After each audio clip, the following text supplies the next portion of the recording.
Dr. Spansa, very good evening to all of you. Hope you guys doing absolutely fine. This is Vishnu Kansing. Welcome Solid Admission Media. Wish you all a very happy new year. Today in this session or in this video, we're gonna discuss about the two important points regarding your All India Round 3. That is, आपका revise cut off कब आएगा and all India round 3 counselling begin कब से होगी and what are the possible reasons for this much delay. Already आज आपका 2 जनवरी हो चुका है, 2 जनवरी 2026. And till now, there is no updates regarding your All India Round 3 counseling schedule as well as the revised cutoff.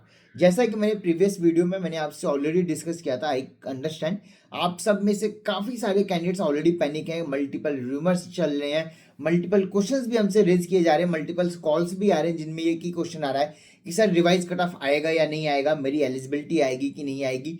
मैंने अपने previous video में already आपसे mention करके रखा हुआ है कि मान के चलिए मोस्ट प्रॉबेबली 2,10,000 तक सभी कैंडिडेट्स की एलिजिबिलिटी आ जानी है, including general category, SC ST OBC, जितनी भी टाइप की कैटेगरीज हैं सब में आप मिनिमम अगर मैं एलिजिबिलिटी की बात करूं तो इन एंड अराउंड 2,10,000 तक की एलिजिबिलिटी के मैक्सिमम चांसेस आएंगे. इवन जो अभी न्यूटेस्ट न्यूज़ेस आ रही हैं या जो अपडेट्स आ रही है उससे ये भी कहीं ना कहीं क्लियर होते हुए दिख रहा है कि हो सकता है appeared all candidates will be eligible. ऐसा मैंने अपने प्रीवियस वीडियोस में 1 से 2 बार मैंने आपसे मेंशन किया हुआ है कि अगर बाई चांस NMC NB ऐसे कोई नोटिफिकेशन के भी साथ आ जाती है कि all those candidates who have appeared for the NEET PD 2025 will be eligible, तो इसमें कोई शॉकिंग न्यूज नहीं होगा because things are in that way only. Because seat इन्हें जो मोस्टली क्लिनिकल सीटें या नॉन क्लिनिकल सीटों की मैं बात करूं इतने अमाउंट में पड़ी हुई हैं कि अगर ऐसा भी नोटिफिकेशन आ जाए तो वुड बी अ वेरी बहुत बड़ा न्यूज़ नहीं बनेगा, it's a normal part. Already NEET SS में इस बार ऑलरेडी हो चुका है. नीट एसएस के 24 का सेशन आपने देखा होगा कि ऑलरेडी वहां पे जितने भी कैंडिडेट्स ने अपियर किया था सबकी एलिजिबिलिटी दी गई बिकॉज सीटें उस लेवल पे बची हुई थी और उन सीटों को फिल करना इंपॉर्टेंट है. सीटों को फिल करना क्यों इंपॉर्टेंट है? क्योंकि यहाँ पे ऑलरेडी एक कोर्ट केस चल रहा है सुप्रीम कोर्ट के अंदर. क्या होता था जब आपकी NB या MCC काउंसलिंग नहीं करती थी, जब स्टेट अपने करते थे और ऑल इंडिया के डिफरेंट होती थी या सारे स्टेट्स अपनी खुद की काउंसलिंग करते हैं, तो उस टाइम पे एक भी सिंगल सीट वेस्ट नहीं होती थी, चाहे वो नीट PG की हो या वो नीट UG की हो. लेकिन जब से चीज़ें चेंज हुई हैं, NB NMC और बाकी ऑर्गेनाइजेशन आई हैं, कहीं ना कहीं आप देखोगे हर साल कट ऑफ रिडक्शन के बाद भी सीटें वेस्ट होती जा रही है. और यहाँ पे सीटों की बात इसलिए मैं बहुत कर रहा हूँ क्योंकि ये नीट UG का पार्ट नहीं है, नीट PG का पार्ट है, ये पोस्ट ग्रेजुएट का पार्ट है और ये यहाँ पे एक एक सीट आपके लिए बहुत ज़्यादा इंपॉर्टेंट है.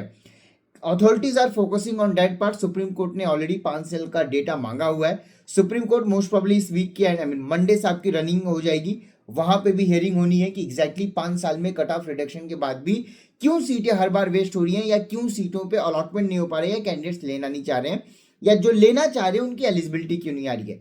ये भी एक पॉइंट है. In the mean time and Delhi high court में रिवाइज कट ऑफ के लिए भी आपका कट ऑफ रिडक्शन के लिए भी आपका PIL फाइल की जा चुकी है, डायरी नंबर आ गया है, हियरिंग डेट अभी तक नहीं आया है जो अगेन आपका मोस्ट प्रॉब्ली नेक्स्ट वीक में जाएगा. एंड वहां पे जो मेजर डिमांड की बात की थी जो मैंने आपसे मेंशन भी किया था कि the cut off reduction should be in single slot. Last year आपकी डुअल स्लॉट में हुई थी, उसकी वजह से क्या डिफिकल्टीज आई वो मैंने प्रीवियस वीडियो में मेंशन किया था. ऑलरेडी अथॉरिटीज के बीच में discussion as well as meetings ongoing है.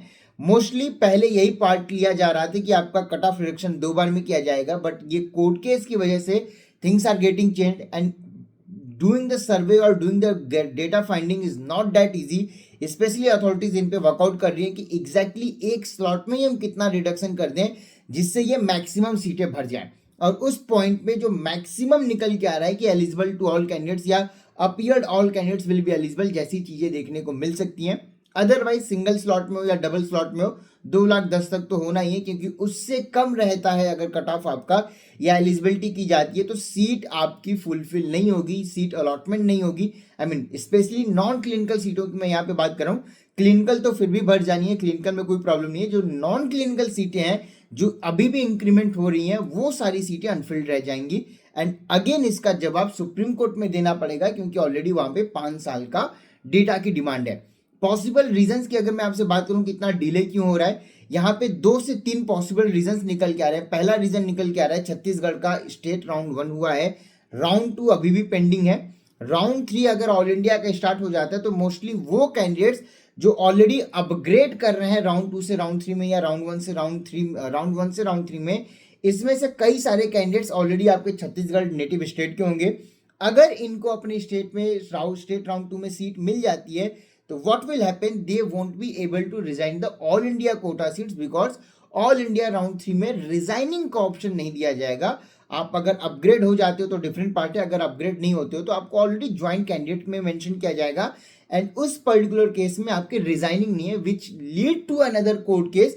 क्योंकि यहाँ पे जो छत्तीसगढ़ कैंडिडेट्स होंगे उनका यही डिमांड होगा, जब मुझे ऑलरेडी अपने स्टेट में मिल गया तो why will I go for the any other state, या why I will go for the all India.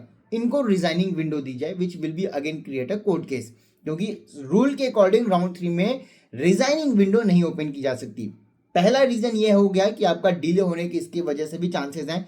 Second, ये आपका ऑफिशियल है कि जितनी भी सीट इंक्रीमेंट करनी है वो राउंड 1 के पहले ही करनी है as per the supreme Court guideline, but already आपका राउंड 1, राउंड 2 और राउंड 3 में अपग्रेड का ऑप्शन है। इवन जो कैंडिडेट्स ज्वाइन कर रखे हैं, अगर उन्हें भी राउंड 3 में पार्टिसिपेट करना है तो उनको भी कुछ करने की रिक्वायरमेंट नहीं होती है। एमसीसी के जब आपका राउंड 3 बिगिन होगा, आप लॉग इन करोगे, अगर आप अपना कंसेंट देते हो तो आप अगेन आप अपग्रेड के लिए जा सकते हो, इवन अगर आपने ज्वाइनिंग के टाइम पे अपग्रेड का ऑप्शन नहीं चूज किया था इन दैट केस ऑल्सो। सो ये आपका ऑफिशियल राउंड होगा जहां पे सीट इंक्रीमेंट की जा सकती है। इसके बाद कोई भी सीट इंक्रीमेंट करना इज नॉट पॉसिबल, वो अगेन आपका नेक्स्ट सेशन के लिए जाएगा। एंड इसके रिगार्डिंग में आपकी कल की डेट में एनएमसी की नोटिफिकेशन भी आई है, कुछ नई सीटें भी एड ऑन हुई हैं। सो एक तो आपका ऑलरेडी सीट इंक्रीमेंट पहले से हुई थी, कुछ और सीट इंक्रीमेंट हो रही है एंड पॉसिबिलिटीज है कि थोड़ी बहुत और सीट इंक्रीमेंट की जा सकती है, या हो सकता है कि यहाँ पे कुछ कॉलेजेस की वेरिफिकेशन और बाकी चीजें चल रही होंगी जिसकी वजह से काउंसलिंग डिले हो रहा है। पहला, छत्तीसगढ़ का स्टेट राउंड 2 पेंडिंग है, इसकी वजह से डिले माना जा सकता है। And third most important point ये है कि cut off reduction should be in single slot, क्योंकि ऑलरेडी इसके लिए कोर्ट केस किया गया है, दिल्ली हाई कोर्ट के अंदर केस ऑलरेडी फाइल की जा चुकी है। तो एनबी और एनबी के एमसी के अथॉरिटीज को ऑलरेडी आइडिया लग गया होगा कि रिगार्डिंग क्या है, डिमांड्स क्या है। तो यहाँ पे भी क्वेश्चन और यहाँ पे भी डिस्कशन बिगिन हो गया है कि एग्जैक्टली 1 स्लॉट में कितना रिडक्शन किया जाए जिससे सारी प्रॉब्लम्स को सॉल्व किया जाए। सो ओवरऑल अगर मैं बात करूं तो आप मान के चलिए अराउंड 15 टू 25 डेज का मिनिमम एक्सटेंशन होने जा रहा है आपकी काउंसलिंग प्रोसेस के अंदर। मतलब कि जो भी पीजी 2025 की शेड्यूल आ रखी है उसमें आप मिनिमम 15 टू 25 डेज का एक्सटेंशन पकड़ के चलो। आप नई शेड्यूल आएगी, नई काउंसलिंग शेड्यूल कब आएगी कब नहीं आएगी ये क्वेश्चन मार्क है। रिवाइज कट ऑफ हो सकता है मेरे वीडियो बनाने के एंड तक अभी आ सकता है, that's not a big deal, क्योंकि जैसे इस चीज पे डिसीजन कंफर्म हो जाएगा कि एग्जैक्टली कितना रिडक्शन करना है, डिसीजन ले लिया जाएगा, इट विल बी पब्लिश्ड। हो सकता है रिडक्शन के बाद आपका काउंसलिंग शेड्यूल आए, कोई बड़ी चीज नहीं है, बट मोस्ट प्रोबेबली जो रूल्स एंड रेगुलेशन उसके अकॉर्डिंग यही निकल के आ रहा है कि आप मान के चलिए हो सकता है आपकी अपकमिंग वीक में सारी डिटेल, सारी updates, revise cut of, counselling schedule और बाकी सारी चीजें मिल जाए इस वीक तक। हो सकता है because already it's a Friday, Saturday Sunday आपको हो सकता है वेट करना पड़े। मैं नहीं बोल रहा हूं कि पॉसिबिलिटीज नहीं है कि रिलीज ना किया जाए, बट जो मैक्सिमम प्रोबेबल चांसेस निकल के आ रहे हैं कि मोस्ट प्रोबेबली मंडे आपका जो अपकमिंग वीक है वहां पे डिटेल शेयर की जाएगी, वहां पे मैक्सिमम चीजें भी क्लियर आउट हो जाएंगी, जहां पे और सीट इंक्रीमेंट होनी है उनकी भी डेटास क्लियर हो जाएंगी एंड उसके अकॉर्डिंग चीजें प्रोसीड करेंगी। ऑल्सो जिन स्टेट्स के काउंसलिंग शेड्यूल आ रहे हैं, या अभी बिहार की भी शेड्यूल आ गई है, यूपी का आ गया है, तो यहाँ पे जो कैंडिडेट्स अभी तक एलिजिबल हैं, अगर इन्होंने रजिस्ट्रेशन नहीं किया है, अगर आपको पार्टिसिपेट करना है आप कर सकते हो। Those candidates who are waiting for the revise cut off, again मैंने आपको मेंशन किया है पैनिक होने की रिक्वायरमेंट नहीं है, या जो XYZ चीजें चल रही है, XYG जो चीजें चल रही हैं उस पर आपको फोकस नहीं करना है। Revise cut off will be there without any doubt. एक स्लॉट में होगा, 2 स्लॉट में होगा, ये क्वेश्चन मार्क हो सकता है। सिंगल स्लॉट में करेंगे तो कितना करेंगे ये क्वेश्चन मार्क हो सकता है। कब आएगा ये क्वेश्चन मार्क हो सकता है, बट जब भी आएगा राउंड 3 के पहले आएगा। राउंड 3 में आपको एलिजिबिलिटी मिलेगी, राउंड 3 में आप पार्टिसिपेट कर सकते हो ऑल इंडिया एज वेल सारे स्टेट्स में। जितने स्टेट्स के रजिस्ट्रेशन आ गए हैं, जिनके विंडोज अभी नहीं ओपन है, उनके भी विंडोज को ओपन किया जाएगा, एज वेल इन डेट्स को एक्सटेंड भी किया जाएगा, जिससे आप सिंपली इन स्टेट्स में पार्टिसिपेट कर सको, इन स्टेट्स में रजिस्ट्रेशन कर सको। So not to worry about that, but जब तक नहीं आता है तब तक हैव सम पेशेंस। बाकी जो भी अपडेट्स होगा will inform you on our Telegram channel as well WhatsApp channel. अगर आप कंफर्म सीटें देख रहे हो कहाँ पे मिलेंगी, किस बजट में मिलेंगी, किस रैंक पे मिलेंगी, अगर आपकी एलिजिबिलिटी या 2,10,000 तक रैंक की चीजें जाती हैं, जैसा कि हम बता भी रहे हैं, जैसा कि हमें सोर्सेज से भी इंफॉर्मेशन मिल रही है, अगर ऐसी चीजें होती हैं या appear all candidates are eligible, उस केस में आप मान के चलिए स्ट्रे राउंड हो, सुपर स्ट्रे राउंड हो, XYZ कोई भी राउंड हो, नेगोशिएशन या फीस में डिस्काउंट नहीं होगा। And this will be the only way to fill the all non clinical as well as clinical seat. Let's see कितना होता है, we are also the fingers cross. देखते हैं क्या आता है, कब आता है नोटिफिकेशन, बट मोस्ट प्रॉब्ली आपकी अपकमिंग वीक में डिटेल्स और बाकी चीजें आ जाएंगी। तब तक के लिए आपको पेशेंस रखना है, बाकी जो भी आप कर रहे हो उसके अकॉर्डिंग प्रोसीड करते रहो। कंफर्म सीटें देख रहे हो तो आप नीचे दो नंबर पे आप मुझे डायरेक्ट कांटेक्ट कर सकते हो। पेड एंड प्रीमियम सर्विसेज में आप ऑप्ट करके जो भी आपका ब्रांच है, आपके ब्रांच के अकॉर्डिंग क्या बजट हो सकता है, कहाँ पे मिल सकता है, क्योंकि यहाँ पे 3 एक्सपेक्ट की बात आती है, मैंने अपने हर वीडियोज में आपको मेंशन किया है। पहला आपका आता है ब्रांच, दूसरा आता है आपका स्टेट, तीसरा आता है आपका बजट का। 3 में से हम 2 चीज पे ही कमिटमेंट दे सकते हैं। अगर आप बजट फिक्स कर रहे हो तो आपको ब्रांच और स्टेट के साथ कॉम्प्रोमाइज करना पड़ेगा। अगर आप ब्रांच और बजट फिक्स कर रहे हो तो आपको स्टेट के साथ कॉम्प्रोमाइज करना पड़ेगा। ब्रांच और स्टेट के साथ फिक्स कर रहे हो तो बजट आपको उसके अकॉर्डिंग फ्लेक्सिबल होना पड़ेगा। तीनों चीज में से किसी 2 चीजों पे आपको फ्लेक्सिबिलिटी लेके चलनी पड़ेगी, देन आपको confirm and sure slot admission करके दे सकते हैं। लास्ट ईयर भी हमने 2 लाख की लास्ट राउंड तक भी आपकी रेडियो डर्मा मेडिसिन पॉसिबल हुई है, इस बार भी पॉसिबल होगी।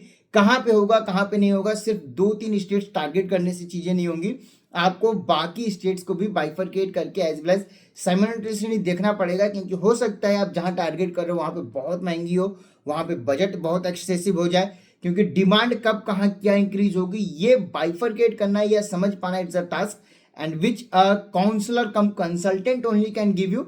जो कॉल्स आ रहे हैं, जो फ्रॉड्स मैसेजेस आ रहे हैं, उन चीजों से बच के रहिए। ऑफिशियल अपडेट आपका अपकमिंग वीक में आ जाएगा, नोटिफिकेशन भी आ जाएगी। बाई चांस अगर नहीं भी आती है तो कोर्ट केस के थ्रू आपकी चीजें रिलीज कराई जाएंगी।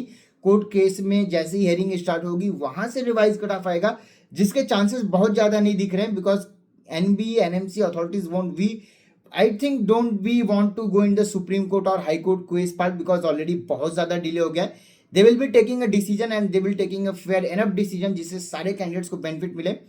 फिलहाल इस वीडियो में इतना ही। Thank you so much for watching this video, have a great day, thank you.